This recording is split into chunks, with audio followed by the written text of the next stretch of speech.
good morning guys কি খবৰ আপোনালোকৰ নিশ্চয় ভাল আমিও ভালে আছোঁ আপোনালোকৰ আশীৰ্বাদত ৰাতিপুৱাই ইয়া মোৰ বাগিচাখন দেখুৱাই দিলোঁ এইখিনি কি ধুনীয়াকৈ ফুলিব ধৰিছে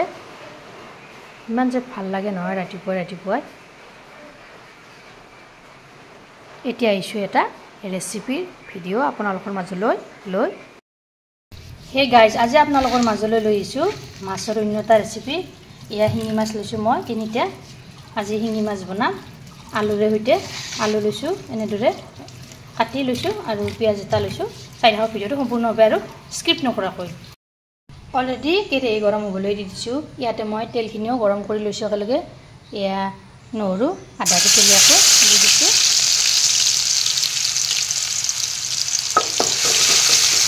এইখিনি অলপ লৰাই দিলোঁ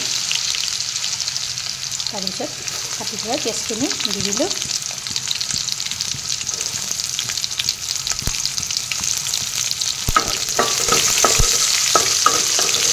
পিঁয়াজখিনি এনেদৰে ভাজি লওঁ অলপ ৰংচঙুৱা কৰি লওঁ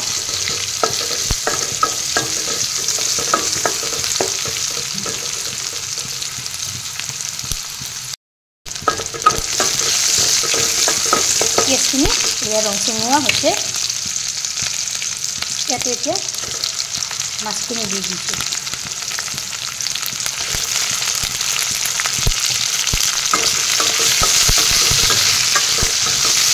মাছখিনিও এনেদৰে লৰাই দিছোঁ ইয়াতে এতিয়া নিমখ দিছোঁ এচামুচ জলকীয়াৰ গুড়ি দিছোঁ এচামুচ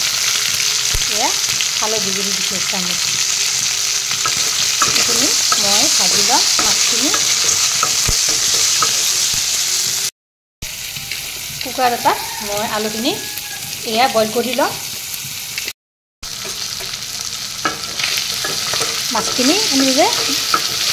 মই অলপ ৰংচঙুৱা কৰি ল'লোঁ তাৰপিছত অলপ পানী দিম ইয়াতে এয়া এচিকুটমান পানী দি দিছোঁ অলপকৈ এনেদৰে পানী দি ভাজিব লাগিব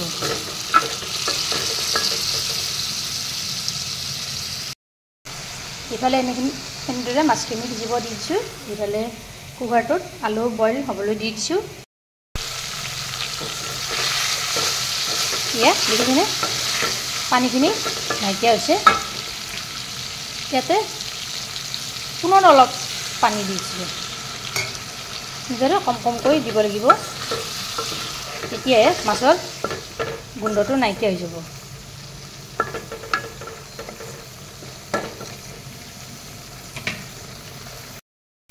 এয়া আলুখিনি হৈ গ'ল এতিয়া আলুখিনি ইয়াতে মই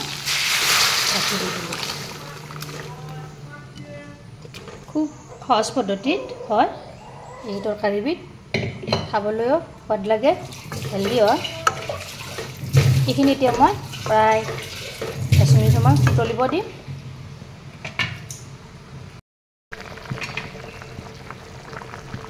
এয়া দেখিছেনে 10 মিনিট সময় ভালদৰে এয়া উতলিব দিলোঁ ইয়াতে এতিয়া মই দিম দেখিছে এয়া ফ্ৰেছ মান ধনিয়াৰ পাত গছৰ পৰা